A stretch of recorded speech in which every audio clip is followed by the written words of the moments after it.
I arrived at the lighthouse on a Monday morning with everything I owned crammed into 2 duffel bags.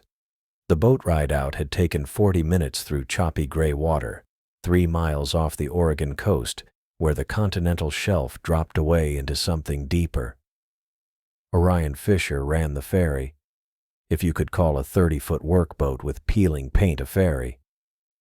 He'd loaded my bags without comment, nodded toward the bench bolted to the deck, and started the engine before I'd finished zipping my jacket.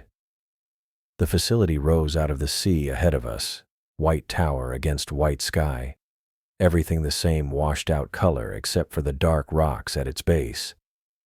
Waves broke against the foundation in irregular rhythms.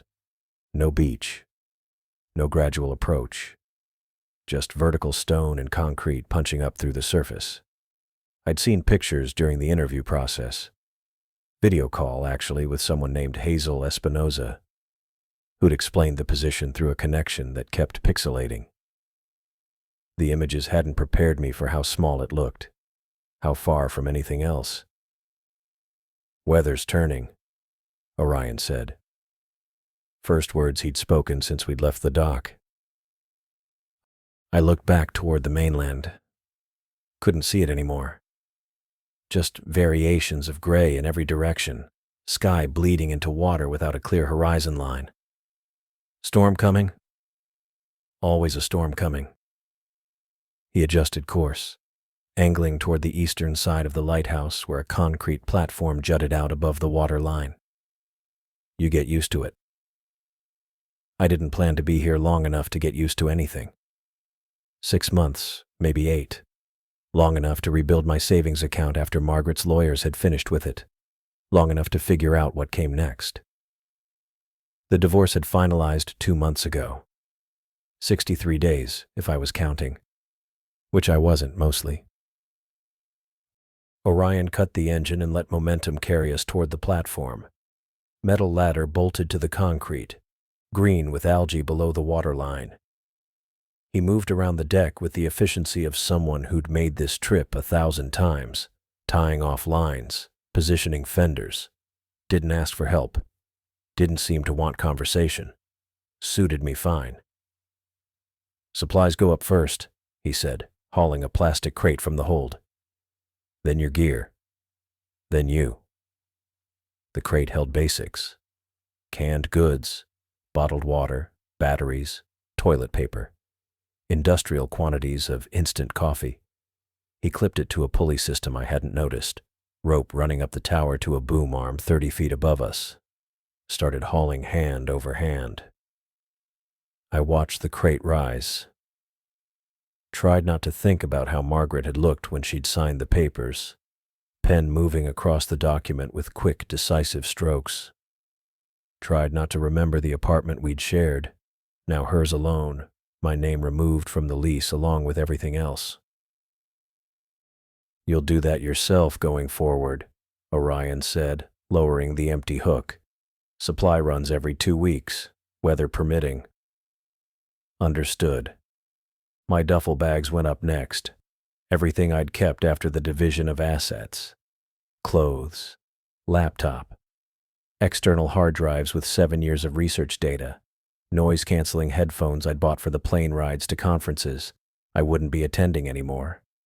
The second bag held books, toiletries, medications I didn't take consistently enough. Orion gestured toward the ladder. The metal rungs were slick under my palms, cold even through my gloves. I focused on the climbing. Hand, foot, hand, foot. Didn't look down at the boat or the water churning against the rocks. Wind pushed at me sideways, stronger the higher I climbed. The platform at the top was maybe 8 feet square, concrete weathered to rough gray. A steel door set into the tower base, painted red once but faded now to rust orange. Orion came up behind me, breathing steady despite the climb. He pulled a key ring from his pocket, selected one without hesitation, and unlocked the door. "Main level's living quarters," he said, stepping inside. "Kitchen, bathroom, bunk, equipment's upstairs." The interior smelled like salt and mildew and something else underneath. Electrical ozone, maybe. Old coffee. The main room held basic furniture, narrow bed against one wall, kitchenette with a 2-burner stove, table with 2 chairs, metal shelving stocked with more supplies, single window facing east, thick glass in a steel frame, everything bolted down or built in.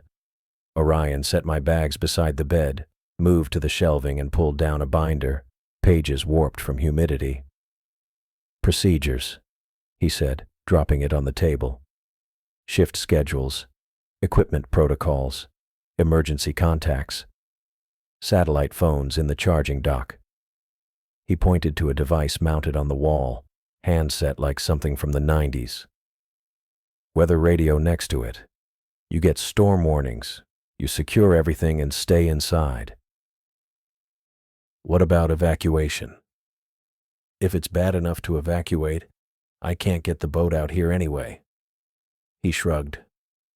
Towers survived worse than anything you'll see. Just ride it out. Comforting. He walked me through the basics without unnecessary explanation. Water came from a desalination unit in the basement, checked weekly. Power from solar panels and a backup generator. Diesel fuel stored in a reinforced tank. Waste system I didn't want to think about too carefully. Everything designed for minimal maintenance, maximum isolation. Your actual job's upstairs, Orion said, moving toward a spiral staircase in the corner. You coming? The stairs were steel, riveted construction, narrow enough that my shoulders nearly brushed both sides. They curved up through the tower's center, passing a second level. Storage looked like boxes and equipment cases, before reaching the top floor. The equipment room filled the entire level beneath the light chamber. Banks of recording devices lined 3 walls, rack-mounted units with indicator lights and digital displays. Cables ran everywhere, bundled and labeled. A desk faced the main console, ergonomic chair that seemed absurdly out of place, professional-grade headphones hanging from a hook. Hydrophones are positioned along the shelf, Orion said, pointing to a map tacked to the wall. Red dots marked locations extending west into deeper water. They're recording constantly. Your job's to monitor the live feed during your shift, flag anything unusual. Unusual how? That's what the training materials cover.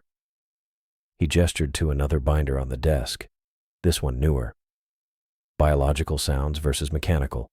Migration patterns, depth indicators. You log everything in the system.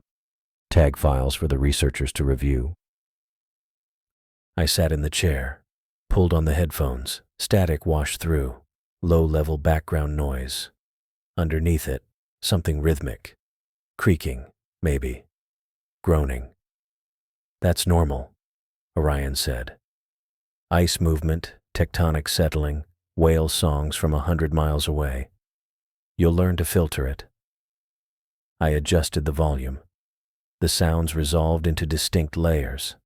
High-frequency clicks, deep bass pulses, occasional metallic scraping. My background was in data analysis, pattern recognition in large data sets. This wasn't so different, just audio instead of numbers.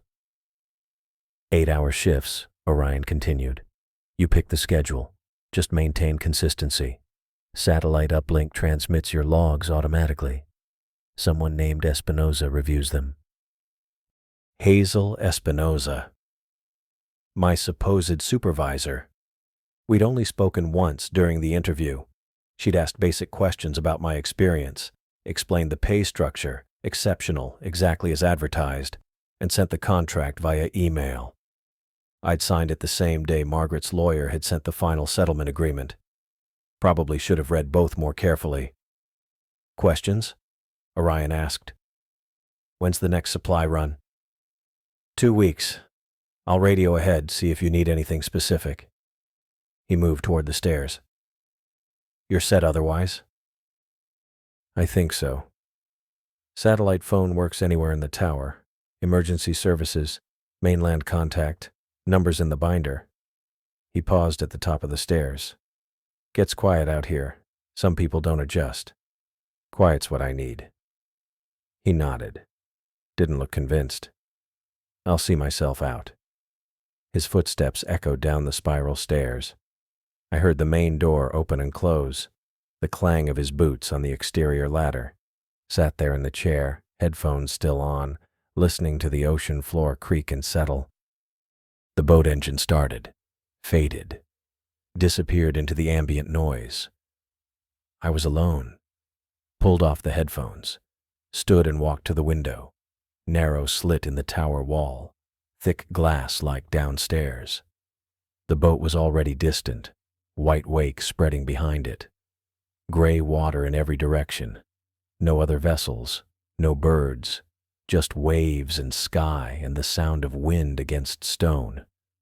My phone had no signal. Expected that. I'd told Margaret's lawyer where I'd be, left forwarding information for anything urgent. Told my parents I was taking a research position on the coast, which was technically true. Hadn't mentioned the isolation. Hadn't mentioned that I'd be 3 miles offshore with nothing but recording equipment and my own thoughts. Seemed like exactly what I needed. Space to think, time to process, work that required attention, but not emotional investment. I went back downstairs, unpacked my bags, putting clothes in the metal dresser beside the bed, setting up my laptop on the table.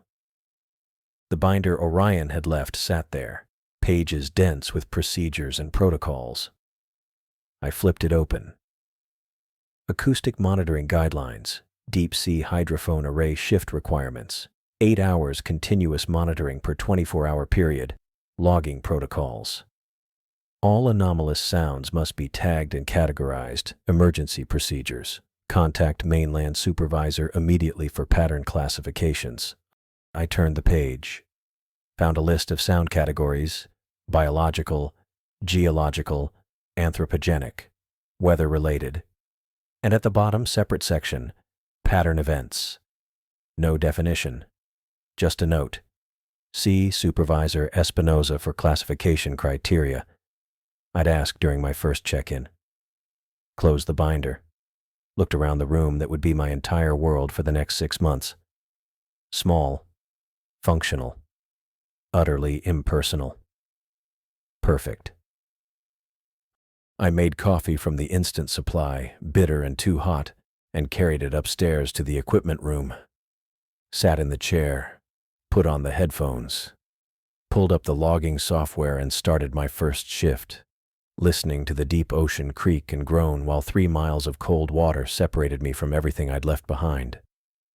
The sounds resolved into patterns, rhythmic, almost soothing. I began to log them one by one, settling into my new, isolated existence at the lighthouse station. The first week passed in a rhythm I hadn't expected to find comforting. Each shift ran 8 hours, and I settled into the pattern quickly. Put on the headphones at 0800, open the logging software. Listen. The underwater soundscape had layers. That's what struck me first. Not just individual noises, but textures. Currents moving against rock faces created low-frequency drones that vibrated through the equipment. Biological sounds came in pulses, clicks, whistles, groans. I'd done marine acoustic work before, back when Margaret and I were still sharing an apartment in Portland, but that had been data analysis, spreadsheets and waveform visualizations. This was different. Raw. Immediate. Monday through Wednesday blurred together. I documented whale songs, humpbacks mostly, their vocalizations rising and falling in patterns that felt almost conversational. The classification binder had spectrograms for reference, and I matched what I heard against the examples, tagging each occurrence with timestamps and estimated distance. The hydrophones picked up everything within a 5-mile radius, sometimes farther depending on water conditions. Cargo ships registered as distant rumbles, engines throbbing through the deep. I logged them under anthropogenic sources, noting bearing and approximate tonnage based on the acoustic signature. Smaller vessels, fishing boats probably, produced higher-pitched mechanical sounds, propellers churning. Those came and went irregularly. Thursday brought geological activity. Not an earthquake, nothing that dramatic. Just the ocean floor settling. Creaks and pops that reminded me of old houses cooling down at night, except these sounds came from tectonic plates adjusting against each other miles below the surface. I tagged them carefully, cross-referencing the classification guidelines. The binder had a whole section on seismic monitoring, procedures for escalation if anything exceeded certain thresholds. Nothing did. I ate meals between shifts, canned soup, crackers, instant coffee that tasted like burnt cardboard but kept me functional. The kitchenette had a 2-burner electric stove and a small refrigerator that hummed constantly, adding its own mechanical drone to the ambient noise of the tower. I'd brought protein bars and dried fruit, stuff that wouldn't spoil. The supplies Orion had loaded filled 2 full shelves, enough for a month, maybe longer if I rationed. Sleep came easier than it had in months. Back in Portland, I'd spent nights staring at the ceiling of my studio apartment, listening to traffic and distant sirens, thinking about the divorce papers and Margaret's voice when she'd said she couldn't do this anymore. Here, the only sounds were wind against the tower and waves hitting rock. White noise. Natural. It let my brain stop running in circles. The isolation felt different than I'd anticipated. Not oppressive. Clarifying, maybe. No one asking questions. No one expecting me to explain myself or pretend I was handling things better than I was. Just me and the equipment and the ocean. Hazel called every day at noon. Exactly noon. I could set my watch by it if I'd worn one. The satellite phone would ring, that harsh electronic chirp cutting through whatever I was doing, and I'd answer on the 2nd or 3rd ring. Her voice came through layered with static, digital artifacts that chopped her words into fragments before reassembling them half a second later. "Good afternoon, Rodney. How are the logs looking today?" "Professional. Pleasant." She always started the same way. Monday's call lasted maybe 10 minutes. I walked her through the morning's recordings.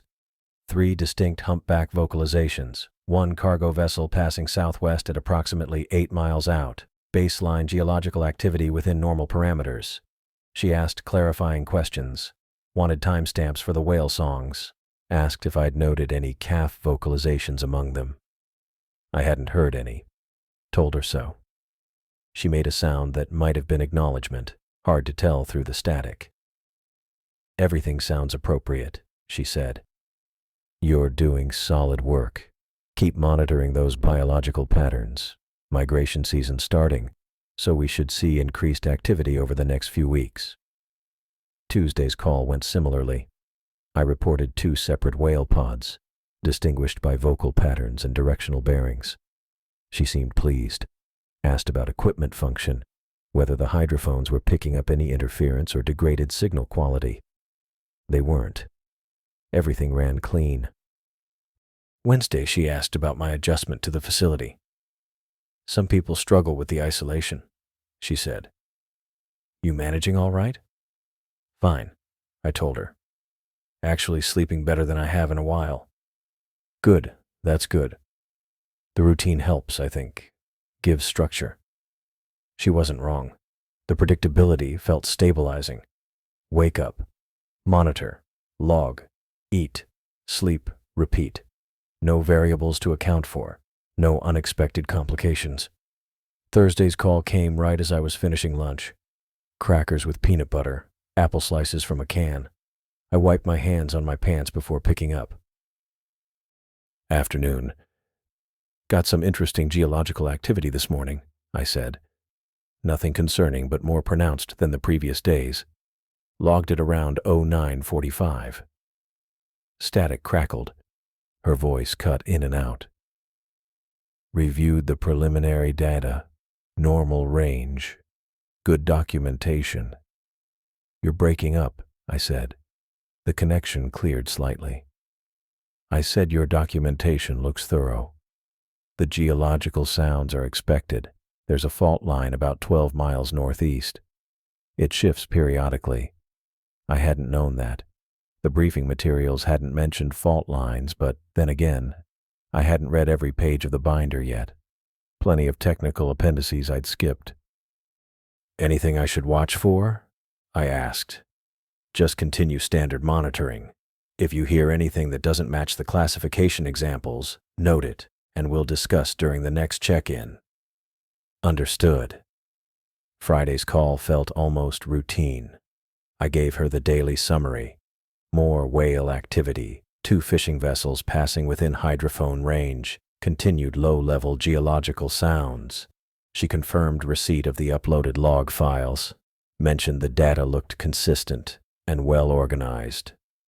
You're settling in well, she said.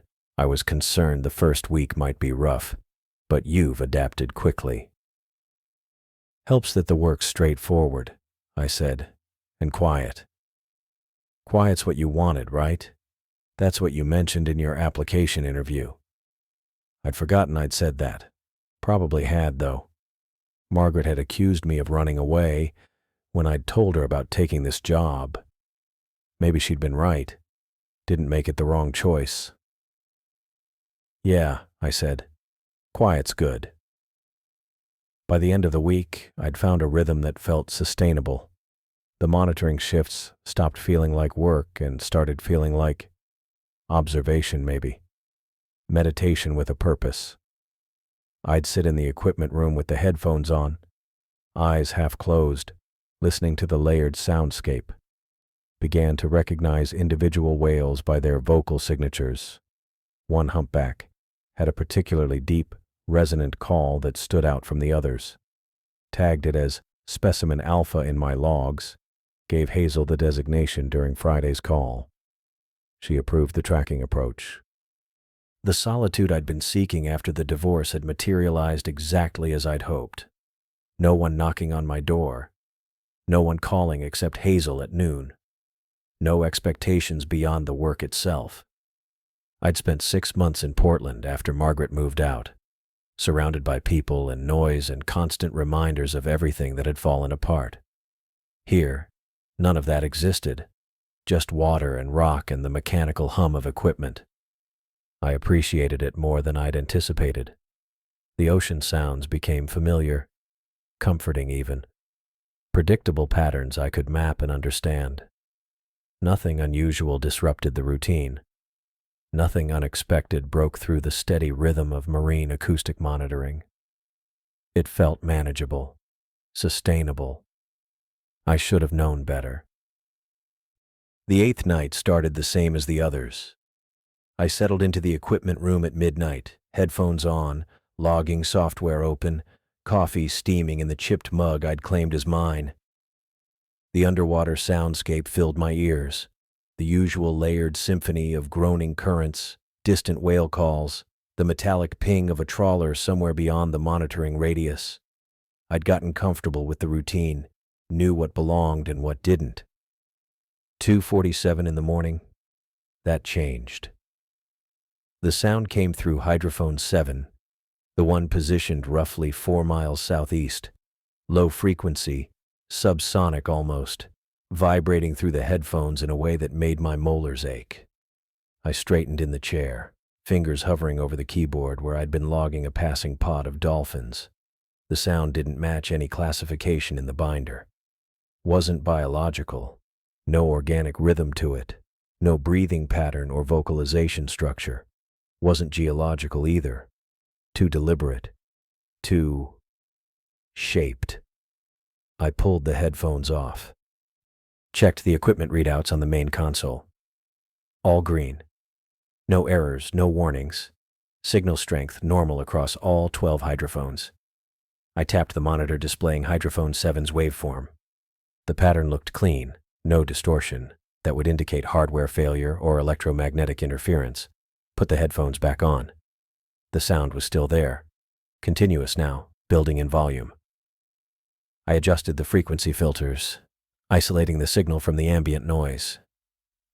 That's when the structure became clear. Not random. Not natural.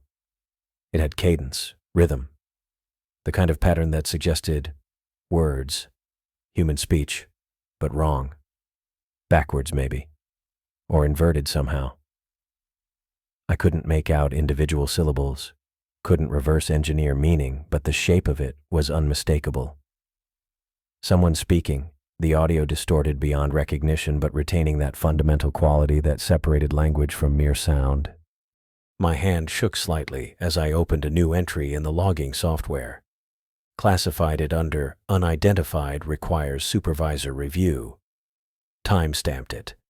Noted the hydrophone location and the frequency range. In the description field, I typed, possible anthropogenic audio resembling human vocalization, origin unknown, no surface vessels detected in monitoring radius. The sound continued for another 6 minutes, then stopped abruptly, cut off mid-pattern, leaving only the ambient ocean noise in its wake. I sat there for another 20 minutes, monitoring hydrophone 7 and the surrounding array. Nothing. Just whales and water, and the distant groan of the continental shelf doing what it always did. Noon couldn't come fast enough. When the satellite phone rang at exactly 1200 hours, I had the logged entry pulled up on my laptop, ready to reference timestamps and frequencies. "Good afternoon, Rodney." Hazel's voice carried the usual digital static, the connection compressing her words into something tinny and remote. "How are conditions today?" "Fine. Clear weather. Equipment's running normally." I paused. "I logged an anomaly last night. 2:47 a.m. Hydrophone 7. A brief silence. Not unusual. The satellite delay created natural gaps in conversation. "What kind of anomaly?" "Low-frequency audio. Subsonic range, but structured. It sounded like it resembled human speech. Played backwards, maybe. I couldn't identify it using any of the classification protocols." "Duration?" 6 minutes, 14 seconds. "And you've verified equipment function?" "Everything checked out. No errors, no signal degradation. I reviewed the recording 3 times. It's there." Another pause, longer this time.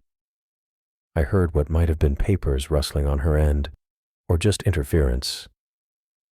"Most likely electromagnetic interference," Hazel said. Her tone remained professional, untroubled. "Fishing vessels sometimes carry radio equipment that creates unusual acoustic signatures when signal bleeds into the hydrophone array. The backward speech effect is characteristic of compressed radio transmission interacting with underwater monitoring equipment." I frowned. There were no vessels in the monitoring radius. I checked the surface traffic logs. "Beyond the radius, then." EM interference can travel considerable distances through water, especially in the frequency range you described. "I'll review the uploaded data, but I'm confident it's equipment-related. Note it in your daily log and continue standard monitoring." Something in her dismissal bothered me. Too quick, too certain. But she was the supervisor. She'd reviewed thousands of hours of this data, knew the equipment's quirks better than I did after only 8 days. "Understood," I said. "Excellent work flagging it, though. That's exactly the kind of vigilance we need. Anything else to report?" "No. Just the usual biological and geological activity." "Very good. Keep up the thorough documentation." The line went dead. I sat at the table in the living quarters, laptop open, staring at the waveform of the anomaly. The pattern looked wrong for radio interference. Too organic, too deliberate. But Hazel had decades of experience with this equipment, this location. If she said it was EM bleed, it probably was. I closed the laptop, ate a can of chili standing at the kitchenette counter, not tasting it. Tried to sleep that afternoon before the next shift. But the sound kept replaying in my head. The cadence of it.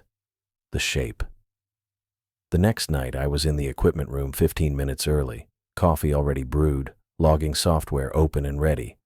I told myself I wasn't expecting anything, just being thorough, professional. 247 came and went. Nothing. I felt the tension drain from my shoulders. Hazel was right. Equipment glitch. One-time occurrence. Nothing to worry about.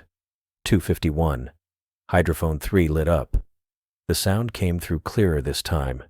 Same low frequency, same subsonic rumble that made my teeth ache, but the structure was more defined. Still backwards, still distorted, but I could hear individual phonemes now. The rhythm of sentences, the pause between phrases. Someone speaking underwater, the audio reversed and stretched and wrong. I checked the location. Hydrophone 3 sat 15 miles north of Hydrophone 7. My fingers moved without conscious thought, opening the previous night's log entry, comparing coordinates. I pulled up the coastal map on the secondary monitor, plotting both positions. A straight line. Northward trajectory. The sound continued for 7 minutes this time, then cut off with the same abrupt finality. I didn't sleep that day. Lay in bed watching the ceiling, listening to the tower creak around me, thinking about movement and patterns and the distance between 2 points. Called Hazel at noon. Reported the second occurrence. She maintained it was equipment related. Suggested running a full diagnostic on the hydrophone array. I ran the diagnostic. Everything came back clean. Third night, 247 exactly. Hydrophone 1, another 15 miles north. Fourth night, same time. Hydrophone 11, continuing the trajectory. I stopped mentioning it in the daily calls. Hazel had made her position clear, and I didn't want to seem obsessive or unreliable, but I tracked it. Created a spreadsheet with timestamps, locations, durations. Plotted each occurrence on the map with colored pins I fashioned from torn pieces of the classification binder. The pattern was undeniable. Whatever was making that sound was moving steadily northward along the coast, appearing on a different hydrophone each night at exactly 2:47 in the morning. The progression was geometric, precise. Each new position fell perfectly along the projected line. I calculated the trajectory forward. In 6 days, it would reach the lighthouse. My hands were shaking again as I marked the final position on the map. The colored pin sat directly over the tower's location, 3 miles offshore, exactly where I was sitting. Outside, the wind picked up. The tower groaned. Waves crashed against the rocks below with a rhythm that sounded almost like speech. I put the headphones back on and listened to the ocean, waiting for 247 to arrive again. I called Hazel at noon on the 5th day, before the pattern reached my position, before I understood what I was listening to. She answered on the second ring. Same digital static, same professional tone. Rodney, how's the monitoring going? I need to discuss the recurring anomaly. I had my notes spread across the table. 5 nights of timestamps, coordinates, frequency ranges, the map with its colored pins forming a straight line pointing directly at the lighthouse. It's appeared every night at 2:47 a.m., moving northward in 15-mile intervals. The progression is geometric and consistent. This isn't random interference. Silence. Not the static kind. The deliberate kind. We discussed this, Hazel said. Her voice had changed. Sharper edges. EM interference from distant vessels. You ran diagnostics. Everything checked out. The diagnostics confirmed the equipment's functioning properly. That's not the same as explaining the source. I kept my tone measured. Factual. The pattern suggests intentional movement along a specific trajectory. Rodney. She cut me off. Your job is standard marine acoustic documentation. Biological sounds. Geological activity. Anthropogenic noise from identifiable sources. That's the scope of your work here. I looked at the map, at the pins marking each night's position, at the empty space where tomorrow's pin would go. I understand the scope, but this falls outside standard classifications. The procedures binder includes a category for pattern events requiring supervisor consultation. I'm consulted. I've reviewed your logs. Her irritation came through clearly despite the static. What you're experiencing is environmental interference amplified by your isolation. It happens. People start seeing patterns where there aren't any, hearing things that aren't there. My hand tightened on the phone. I'm not imagining this. The waveforms are documented, time-stamped. The progression is measurable. Focus on your assigned work. Her words came clipped now. Professional courtesy stripped away. Log the whales, track the vessels, document geological activity within established parameters. Stop fixating on phantom patterns. Are we clear? I stared at the map, at the lighthouse position marked with a red circle. Clear. Good. I'll check in tomorrow. The line went dead before I could respond. I sat there holding the phone. Outside, the waves hit the rocks with their steady rhythm. Inside, the tower creaked and settled. Normal sounds, documented sounds, sounds that fit within established parameters. I set the phone down and looked at my notes again. Hazel wanted me to stop, wanted me to focus on standard documentation and ignore everything else, wanted me to pretend I hadn't noticed the pattern moving closer every night. I opened my laptop instead. The audio software took 3 hours to download over the satellite connection. Professional-grade spectral analysis tools, the kind I'd used during my graduate research. Waveform editing, frequency isolation, noise reduction and filtering capabilities that went far beyond the basic logging software the facility provided. I worked through dinner, forgot to eat, made coffee and let it go cold. The procedures binder sat closed on the shelf. Standard marine acoustic documentation. My assigned scope. I opened the first recording instead. Hydrophone 7, 5 nights ago, 2:47 a.m. The waveform appeared on screen, low-frequency pulses beneath the normal ocean noise. I isolated the anomaly, filtered out the background static, adjusted the frequency range to bring the subsonic elements into audible range. Then I reversed it. The sound that emerged made my hands go still on the keyboard. Voices. Not one voice. Dozens of them. Layered and overlapping, whispering in a cascade that rose and fell with rhythmic cadence. I'd known, some part of me had recognized the speech patterns from the first night, but hearing it confirmed sent something cold through my chest. I played it again, adjusted the filters, isolated individual frequency bands to separate the layers. Most remained unintelligible, fragments of words buried beneath other fragments, consonants without vowels, syllables that dissolved into static before completing. But pieces emerged, enough to confirm what I was hearing. I started a new document, began transcribing. The first clear fragment came at timestamp 2 minutes 14 seconds. 42.73 north. Coordinates. Geographic coordinates. I kept listening, kept filtering. The voices continued their overlapping whisper, and more fragments surfaced through the noise.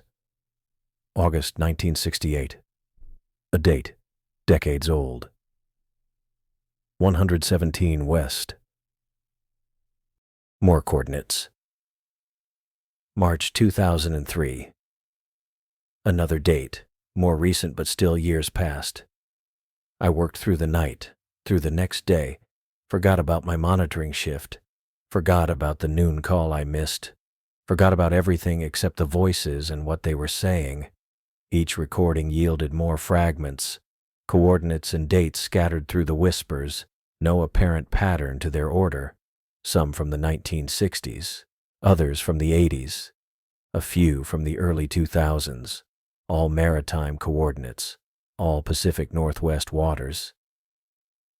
Then the names started appearing. I almost missed the first one. Had to replay the section 3 times before I isolated it clearly enough to understand. Pacific Dawn. I stopped the playback, stared at the transcription. Pacific Dawn. Not a common phrase, not a description. A name, the kind of name you'd give a vessel. I kept working, kept filtering and isolating and transcribing. Stella Marie. Another name. Definitely a boat name this time. The rhythm and cadence matched maritime naming conventions. Northern Cross. Harvest Moon. 4 names, 4 vessels, whispered among the coordinates and dates in voices that shouldn't exist 4 miles underwater. I sat back from the laptop. My eyes burned from staring at the screen. My coffee had gone cold hours ago. The window showed late afternoon light, but I couldn't remember when I'd last slept.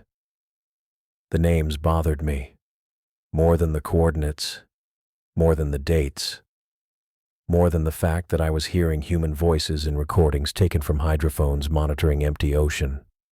Pacific Dawn, Stella Marie, Northern Cross, Harvest Moon. I opened a new browser window, started searching. The satellite connection crawled.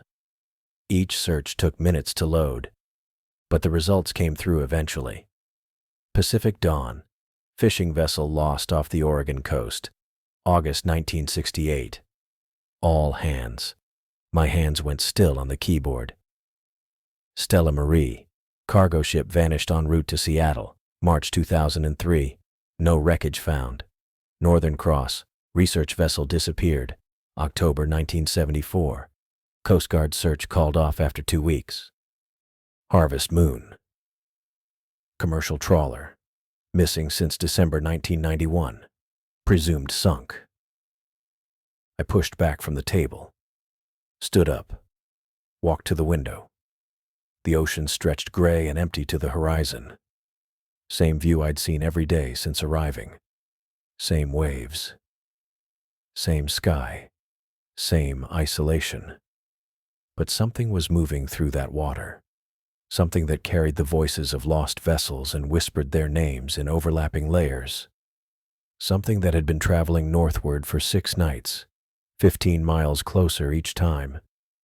Something that would reach the lighthouse tonight. I looked at the clock. 6:32 p.m. 8 hours and 15 minutes until 2:47 a.m. I should have eaten, should have slept, should have called Hazel back and reported what I'd found. Instead, I returned to the laptop. Opened the most recent recording. Started filtering and isolating again. Because the names bothered me most. Not just that they were vessel names, not just that the vessels had all been lost, but that the voices were whispering them. Dozens of voices, layered and overlapping, speaking the names of ships that had vanished into these waters. Speaking them as if they knew, as if they remembered, as if they were calling them home. I put on my headphones, adjusted the frequency filters, listened to the whispers repeat their litany of coordinates and dates and names. Outside, the sun dropped toward the horizon. The tower creaked in the wind. The waves hit the rocks with their eternal rhythm. And somewhere in the water 4 miles southeast, moving 15 miles closer every night, something approached that carried voices it shouldn't have. I saved my transcriptions, made backup copies on 2 external drives, organized the fragments by timestamp and recording date. Then I made fresh coffee and settled in to wait. 8 hours until 2:47 a.m. 8 hours until whatever was moving through the water reached my position. I wasn't going to miss it. I spent the next 6 hours at the table, laptop screen glowing in the dim room, methodically searching every ship name I'd managed to isolate from those voices. The satellite connection crawled. Each search query took minutes to load, and half the time the browser timed out before results appeared. I'd restart. Wait. Try again. My coffee went cold in the mug beside me, scum forming on the surface. Pacific Dawn came up first. Disappeared March 14th, 1983. 12 crew members. Last known position was 47.3 degrees north, 124.8 west, less than 30 miles from where I sat. The Coast Guard searched for 11 days, found nothing. Not a life preserver, not a fuel slick, not a single piece of debris. I wrote down the coordinates, the date, the crew count. Stella Marie loaded next, vanished July 9th, 2006. Family of 4 aboard.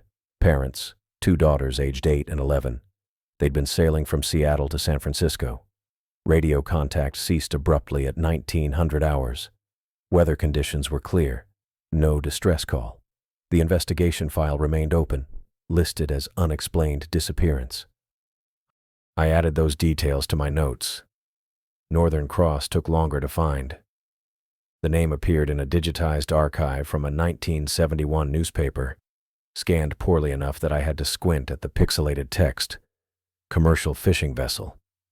6 crew. Lost in a storm. November 2nd, 1971. The article mentioned families demanding further search efforts, accusations that the Coast Guard had given up too quickly. Harvest Moon. 1998. Recreational yacht. 3 people. Disappeared without explanation. Every name I verified matched the pattern. Vessels that had vanished in these waters across 4 decades. Different types: commercial, recreational, fishing boats, sailboats. Different circumstances: storms, clear weather, mechanical failure suspected, no explanation offered. But all gone, all lost somewhere in the Pacific Northwest coastal waters, never found. I kept searching. The Lady Catherine, 2003. Cargo vessel, 9 crew. The Meridian Star, 1968. Research ship, 14 scientists and crew aboard. The names kept appearing in my filtered recordings, and every single one belonged to a ghost. Ships that had sailed into these waters and never returned. My hands shook when I typed, not from cold, from the growing certainty that I was listening to something I shouldn't be hearing, something that existed in a space between what I understood and what made any rational sense. I saved everything, copied the files to both external drives again, made a third backup on the laptop's internal storage, organized the data by date of disappearance, by vessel type, by last known coordinates, built a spreadsheet tracking every detail I could extract. The coordinates bothered me most. When I plotted them on the maritime chart I'd pulled up, they formed a rough corridor along the coast. Not random. Clustered. Like something beneath the water had claimed them all from the same hunting ground. I checked the time. 2200 hours. 4.5 hours until the pattern would reach my position. The voices grew louder. I noticed it first on the second night after I'd identified the ship names. I sat in the equipment room at 2:47 a.m., headphones on, watching the waveforms spike across the monitor. The sound came through hydrophone 9, right on schedule, 15 miles south of the lighthouse. But this time I didn't need to filter the recording to hear the whispers. They came through clearer, sharper.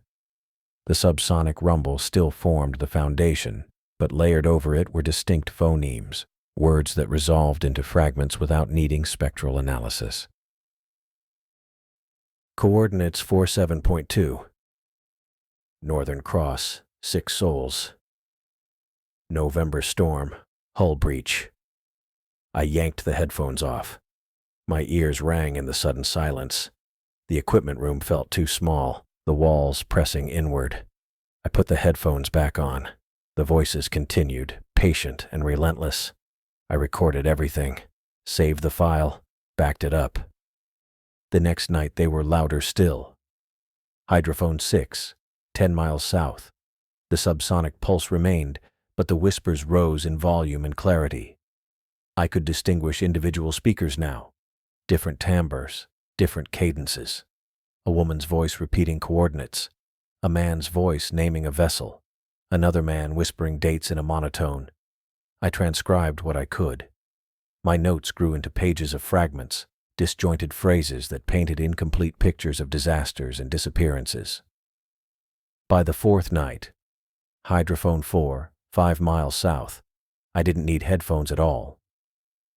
The sound traveled through the tower itself, a low vibration that resonated in the steel walls, the floor beneath my feet, the chair I sat in. I could feel it in my chest, in my bones. The whispers came through the structure, transmitted by water and metal, and something else I couldn't name. I stood at the narrow window in the equipment room, looking south into darkness.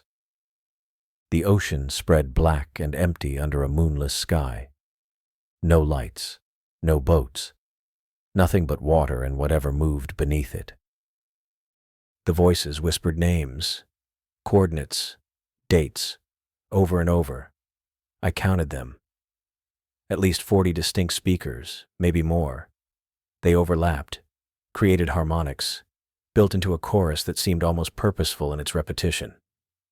I plotted their trajectory with obsessive precision. The map on the table became covered in pins and penciled lines. Each hydrophone position marked, each night's occurrence connected. The pattern formed a perfect geometric progression northward along the coast, 15 miles per night, arriving at 2:47 a.m. with mechanical regularity. I measured the distances 3 times to be certain, used the chart's scale, verified coordinates, cross-referenced against the hydrophone array specifications from the equipment binder. The math was simple, undeniable. Tonight they'd reach hydrophone 2, 3 miles south. Tomorrow night, hydrophone 1, 2 miles south. The night after that, they'd be here, directly beneath the lighthouse, at 2:47 a.m. I sat at the table, staring at the map, trying to understand what would happen when they arrived. The voices belonged to lost ships, lost people, disasters spanning 40 years. They were moving, drawing closer, whispering their identities and coordinates and the dates they'd vanished. What did they want? What happened when they reached this position? I didn't know. Couldn't know. But my hands shook when I marked the lighthouse's location with a red pin, and the line I'd drawn terminated exactly there. 3 days. I called Hazel at noon on the second day. The satellite phone rang 4 times before switching to a generic voicemail system. No personal greeting, just a mechanical voice instructing me to leave a message. I hung up. Tried again. Voicemail. Hazel, this is Rodney. I need to discuss the anomaly. It's urgent. Call me back. I waited by the phone for an hour. She didn't call. At 1800 hours, I tried again. Voicemail.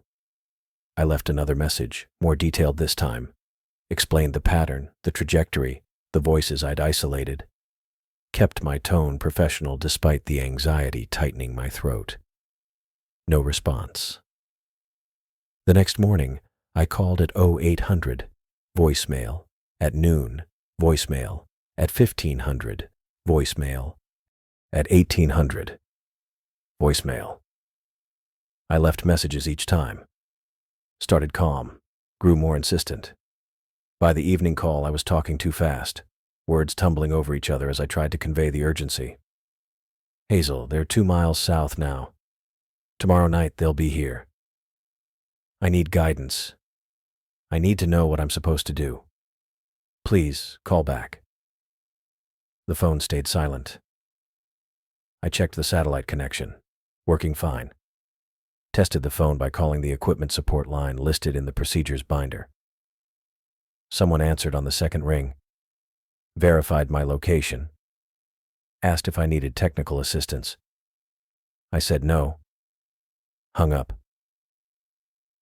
The phone worked. Hazel just wasn't answering. On the third day, I called at 0600 before she'd normally be in contact. Voicemail. 0800. Voicemail. 1000. Voicemail. Noon. Voicemail.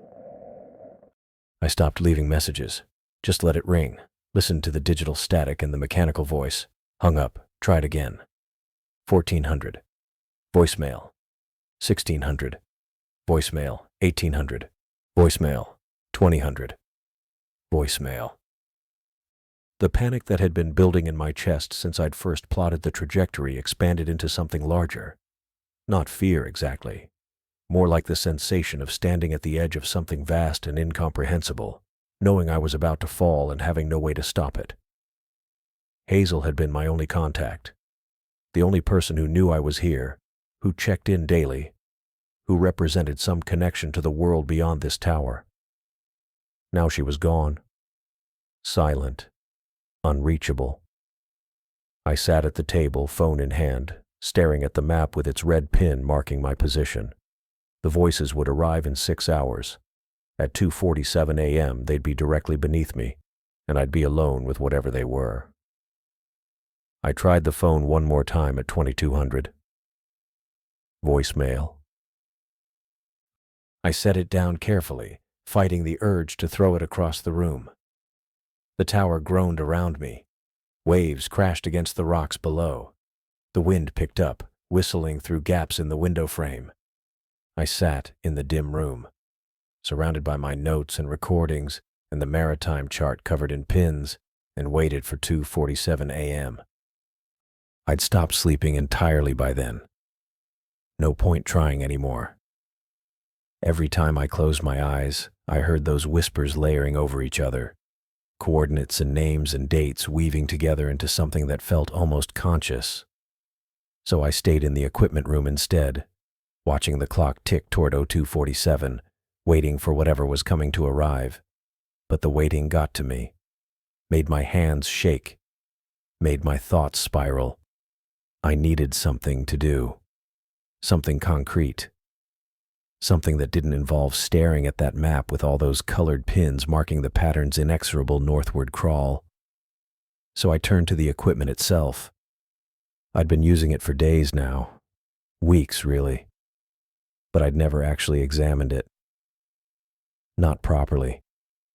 I'd put on the headphones, opened the logging software, tagged sounds according to the classification binder, standard monitoring procedure. But I'd never looked at what the equipment actually did, how it functioned, what it was designed to accomplish beyond passive listening.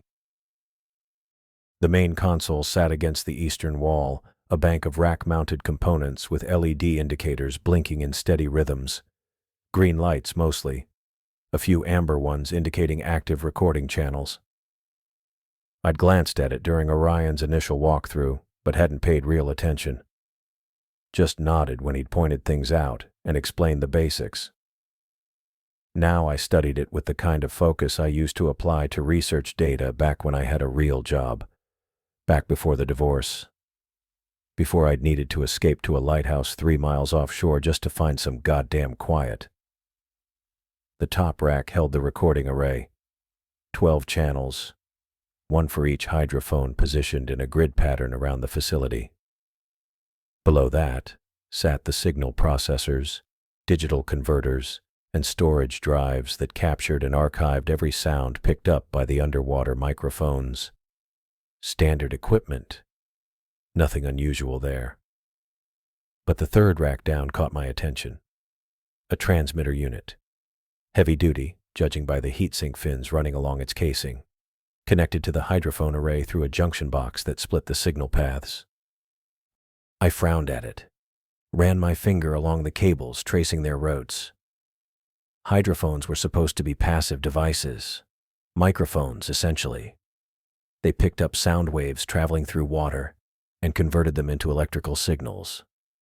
One-way operation, listening only. This transmitter suggested otherwise. I pulled the procedures binder from the shelf where I'd left it, wedged between the classification guide and the equipment manuals. Flipped through the sections I had already read, monitoring protocols, sound categories, logging procedures, emergency contacts. Then I went deeper, past the pages I'd skimmed during that first day when everything still seemed straightforward and manageable. Found a section labeled System Configuration near the back. The text was dense. Technical specifications, frequency ranges, power output ratings, but buried in the third paragraph, a single sentence made my stomach drop. Active acoustic transmission occurs on a continuous cycle via hydrophones 1, 4, 7, and 10, broadcasting at 18 Hz with 200-watt output directed toward survey zone alpha. I read it again. Then a third time. Active acoustic transmission. The hydrophones weren't just listening. 4 of them were broadcasting, sending signals out into the water on a frequency so low I couldn't hear it without specialized equipment. 18 Hz. Well below the range of human hearing, deep infrasound that could travel for miles through seawater without significant attenuation. I turned back to the console, found the power output meter I'd previously ignored. The needle sat steady at 195 watts, just below the 200 listed in the manual. Constant transmission, exactly as the documentation specified. My hands started shaking again. I pulled up the hydrophone map on the laptop, the one showing all 12 positions in their grid pattern around the lighthouse. Highlighted units 1, 4, 7, and 10. They formed a smaller square within the larger array, positioned at the cardinal points, and they were all aimed inward, toward the center of the grid, toward Survey Zone Alpha. I didn't know what Survey Zone Alpha was. The term hadn't appeared in any of the briefing materials Hazel had provided, but I could guess its location easily enough. The map showed depth contours in addition to hydrophone positions, and there was only one feature that made sense as a survey target: the trench. 2 miles down, directly beneath the lighthouse, a geological fault line where the ocean floor dropped away into crushing darkness. I'd noted it during my first review of the charts, but hadn't thought much about it. Just another piece of topographical data. Now I stared at those depth contours, the lines packed tight together indicating a nearly vertical drop, and felt something cold settle in my chest. The equipment had been broadcasting into that trench, continuously. For how long? I checked the system logs, scrolling back through weeks of automated entries. The transmission had been running since before I'd arrived. Months, probably, maybe longer. The logs only retained 90 days of historical data, and the pattern extended back to the earliest entries. 18 Hz, 200 watts. Aimed down into the deepest part of the trench, where the pressure would crush a human body into paste, and the temperature hovered just above freezing. Calling something. The thought arrived, fully formed, undeniable. I tried to push it away, tried to apply rational analysis, tried to find some other explanation. Research purposes, geological surveying, seismic monitoring. But I'd already heard the voices. I'd already tracked their northward progression, their precise timing, their geometric spacing. I'd already confirmed they were connected to ships that had vanished in these waters over 4 decades. And now I knew the facility had been broadcasting a signal into the depths for months. Drawing something up. My breath came faster, shallow. I stood from the console and paced to the narrow window overlooking black water. The ocean was invisible in the darkness, just a sense of vast emptiness beyond the glass. But I could hear it, the waves hitting the rocks below, the wind whistling through gaps in the tower's structure. And beneath that, if I listened carefully, a faint vibration in the steel floor. Rhythmic, regular, growing stronger each night as the pattern moved closer. The voices weren't just recordings. They weren't electromagnetic interference or compressed radio transmissions or any of the explanations Hazel had offered. They were something the signal had collected, gathered up from the ships that had gone down in these waters, from the people who'd drowned, their final words, their coordinates, their names and dates, all of it absorbed and carried by whatever was rising from the trench, responding to the call. I pressed my forehead against the cold window glass. Tried to think. Tried to process what this meant. The research station wasn't studying marine acoustics. It was a beacon. A lighthouse of a different kind. Broadcasting into the deep and guiding something toward the surface. And I'd been operating it. Following the procedures. Maintaining the equipment. Ensuring the transmission continued without interruption. Unknowingly participating in whatever this was. Whatever was coming. Hazel had known. She must have. The way she'd dismissed my reports, insisted the anomalies were just interference, told me to stop fixating and focus on standard documentation. She'd been keeping me in the dark deliberately. Keeping me here, alone, running the equipment that called to something 2 miles down in the crushing black. I checked my watch. 001:15, 92 minutes until 02:47, 92 minutes until the pattern reached the lighthouse, and whatever was carrying those voices arrived directly beneath my position. The realization hit me with physical force, made my knees weak. I needed to leave. Now. Immediately. Before it got here. I crossed to the satellite phone mounted on the wall, grabbed it, started to dial Orion's number for an emergency pickup, then stopped. The boat was 40 minutes away in good conditions. He'd need time to wake up, get to the dock, start the engine, make the crossing. Even if he left immediately, which he wouldn't, not at 01:15 in the morning for someone he barely knew, he couldn't arrive before 02:47. And the ocean was rough tonight. I could hear it in the way the waves hit the tower's foundation. Feel it in the vibration traveling up through the steel. Orion wouldn't come. Not in these conditions. Not in the dark. I was stuck here, alone on a lighthouse 3 miles offshore, operating equipment that had spent months calling something up from the deepest part of the trench, with 90 minutes left before it arrived and no way to escape. The phone slipped from my shaking hands, clattered against the floor. I left it there and returned to the window, staring out at darkness and trying very hard not to think about what I'd done. I ran. Down the spiral stairs, boots clanging on metal, one hand gripping the rail to keep from pitching forward. The tower groaned around me. Wind or structure or something else didn't matter. 83 minutes until 2:47. The boat sat at the dock below, 30 feet of rusted workboat that Orion piloted every 2 weeks. I'd watched him tie it off during supply runs. Engine sputtered but ran. Fuel tank always topped off. I could make it to shore in 40 minutes if the sea cooperated. The living quarters blurred past. I yanked open the steel door at the base of the tower, salt wind hitting my face hard enough to make my eyes water. The concrete platform extended 6 feet from the tower base, waves slamming against the rocks below and sending spray up over the edge.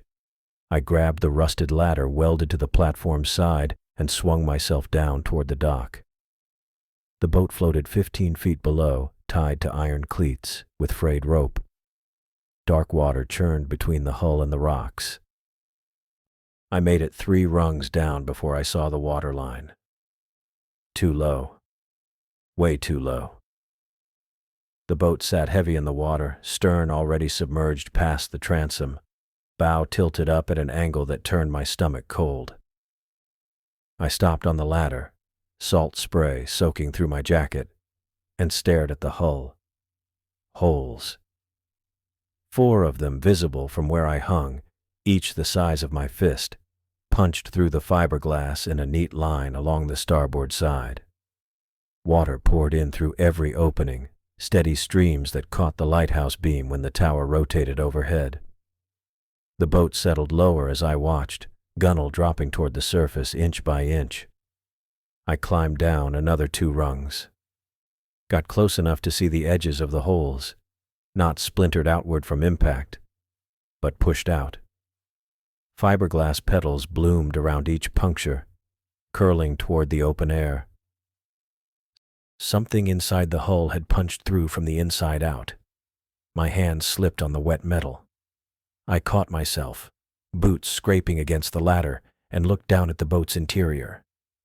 Dark water filled the hull past the bench seats.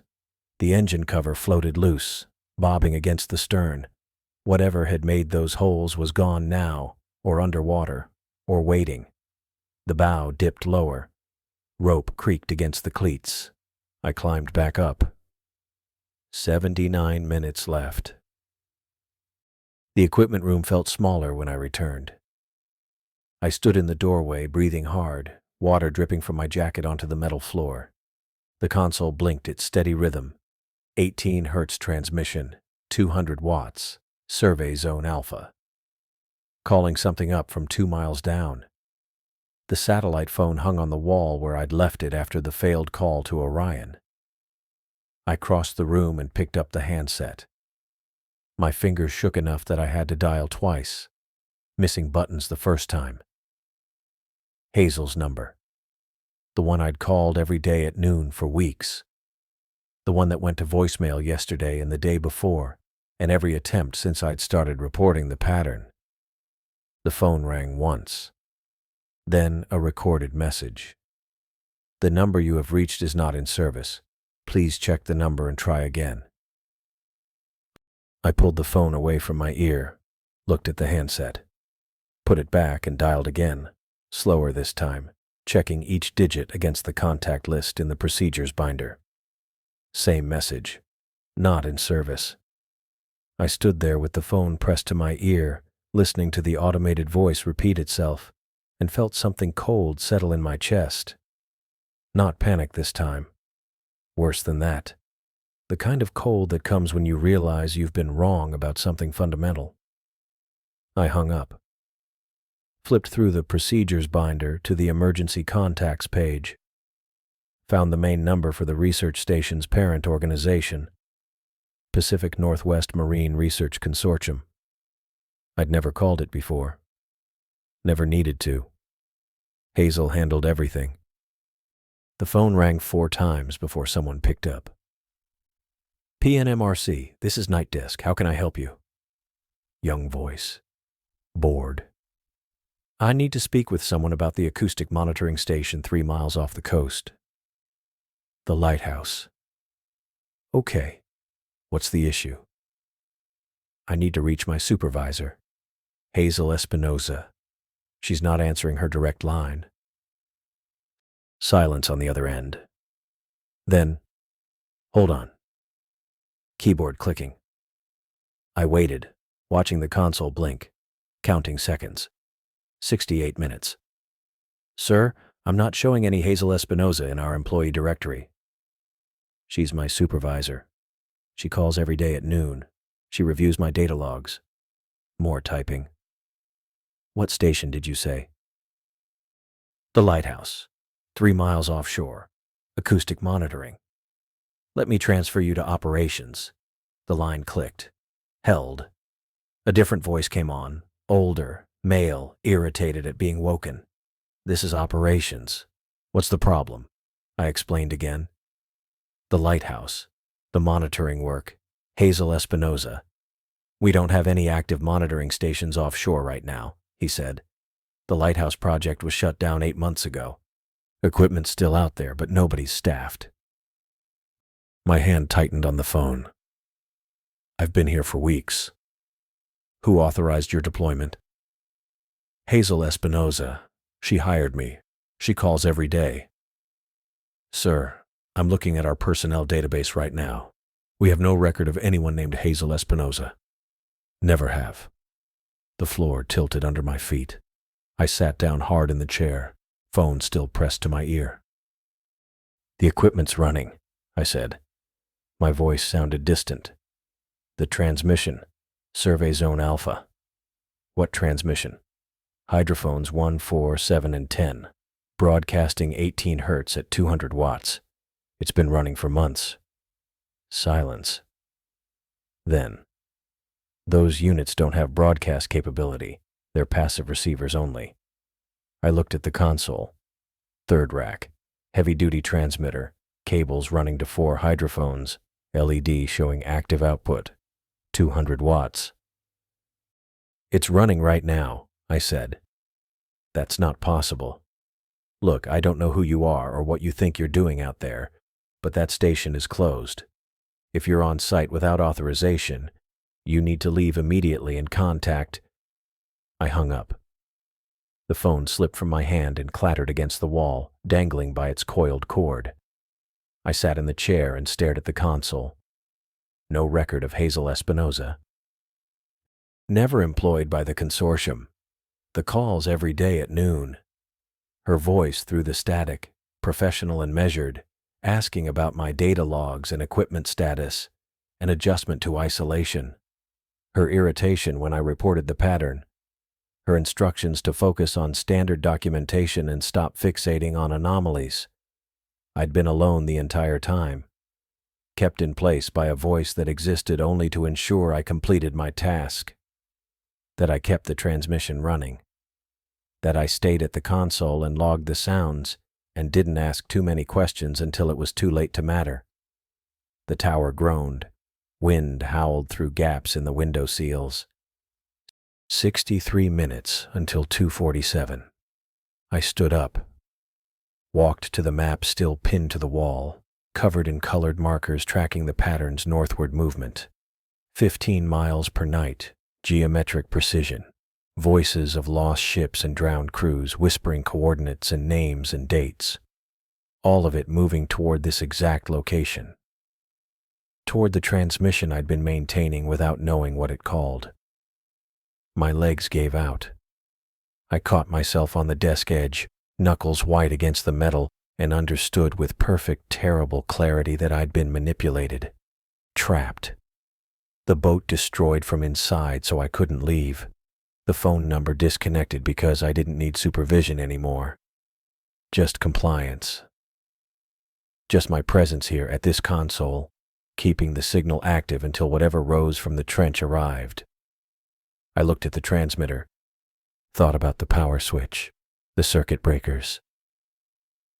Thought about the voices I'd heard, layered and whispering, growing louder each night. 61 minutes left, and nowhere to go but up.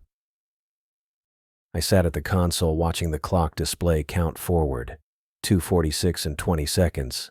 The headphones rested heavy against my ears, foam padding damp with sweat. My hands gripped the armrests of the chair, that same metal-framed swivel seat I'd occupied for weeks, bolted to the floor so it wouldn't shift in rough seas. 25 seconds. The whispers continued through the headphones, layered and insistent. Pacific Dawn. Stella Marie, Northern Cross, Harvest Moon, Lady Catherine, Meridian Star, coordinates and dates cycling endlessly, voices overlapping until individual words blurred into a constant susurrus that filled my skull. I'd stopped trying to parse them hours ago. Now I just waited. 30 seconds. The tower groaned around me. Wind hammered the narrow windows, rattling the glass in its steel frame. Rain had started 20 minutes prior, drumming against the exterior walls in rhythmic gusts. I could feel the vibration through the floor, through the chair, through the bones of my hands where they clenched the armrests. 40 seconds. My laptop sat open on the desk beside me, screen dark to conserve battery. The map with its colored pins hung on the wall to my left, trajectory lines converging on the lighthouse's position. 15 miles per night for 6 consecutive nights, moving north along the coast in perfect geometric progression. Now it was here. Whatever it was. Whatever I'd been broadcasting to for 3 months without knowing. 50 seconds. I thought about shutting down the transmitter. The power switch sat 6 inches from my right hand. Red toggle beneath a clear plastic guard. Flip it down, and the 18 Hz signal would stop. The 200 watts pumping into Survey Zone Alpha would go silent. Maybe that would change something. Maybe it would make whatever was rising from the trench turn back. Maybe it would make things worse. 55 seconds. My breath came shallow and quick. I forced myself to inhale slowly through my nose, exhale through my mouth. An old technique from therapy sessions after the divorce, when panic attacks had become routine. It didn't help much now. My heart hammered against my ribs, pulse throbbing in my temples loud enough I could hear it beneath the whispers. 2:47. The voices stopped, not faded, not diminished. They cut off mid-syllable with the precision of a thrown switch, leaving absolute silence in the headphones, except for the faint electronic hiss of the open channel. I sat frozen, hands locked on the armrests, waiting for something to fill that sudden void. Then the screaming started. It came through all 12 hydrophones at once, a chorus of raw human agony that slammed into my ears with physical force. I jerked back, hands flying to the headphones, but I couldn't make myself remove them. The screams weren't layered whispers anymore. They were distinct voices, dozens, maybe hundreds, each one shrieking with the full-throated desperation of someone drowning, choking, dying. I recognized words in the chaos. Help. Please. God. No. Names shouted into darkness. Coordinates screamed as final messages.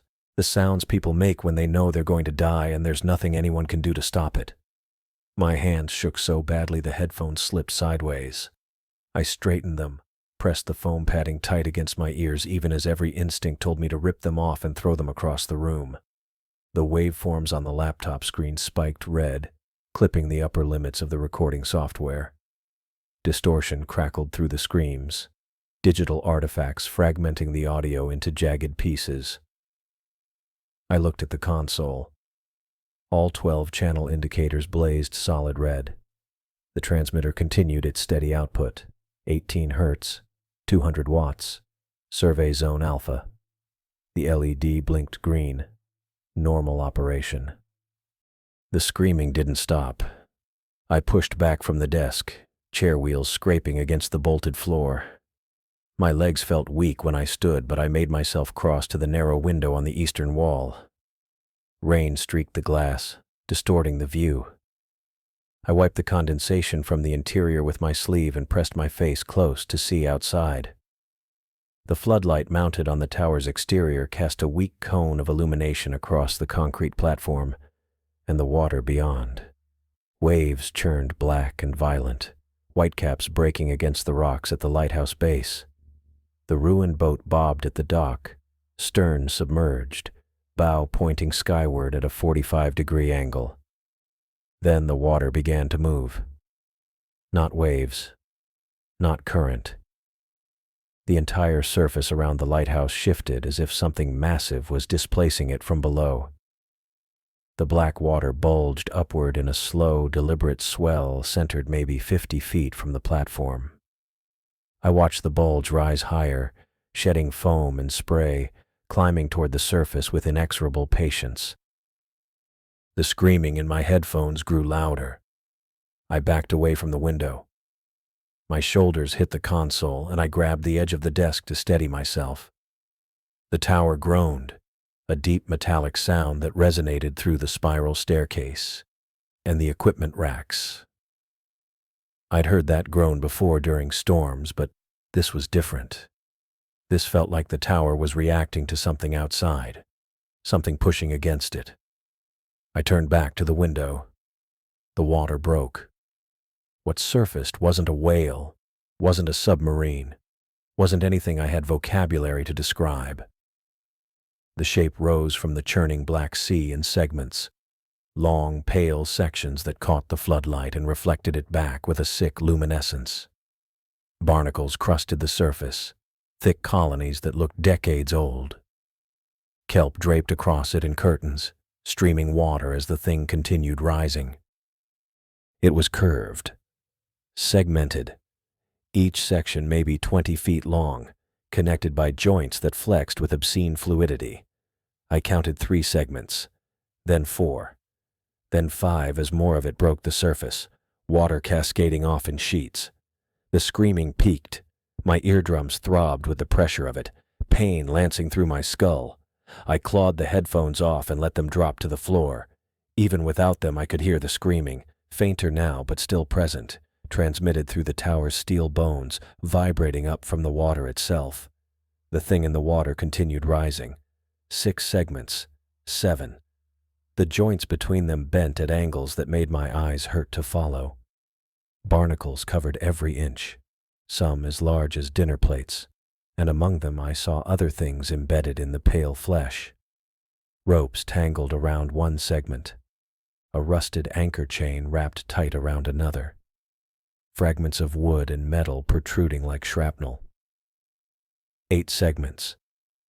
The uppermost section broke free of the water completely, rising 30 feet above the waves. It tapered to a blunt point, eyeless and featureless except for the barnacles and debris. The whole thing swayed in the wind, kelp streaming from it, water pouring in rivulets down its length. Then it bent. The topmost segment curved downward with deliberate slowness, joints flexing one by one until the blunt tip pointed directly at the lighthouse, directly at the window where I stood, directly at me. The screaming stopped. Silence rushed in to fill the void. No wind, no waves, no voices, just my ragged breathing and the frantic hammering of my heart. The thing held position, motionless in the black water, barnacle-crusted segments gleaming in the floodlight. Frozen. Waiting. I stood at the window, trapped 3 miles offshore in a tower that groaned and shuddered, staring at something massive and pale and impossible that had surfaced from the trench 2 miles below, because I'd spent 3 months broadcasting a signal I didn't understand. The console behind me continued its steady operation. 18 hertz, 200 watts, survey zone alpha. The thing in the water didn't move. Neither did I.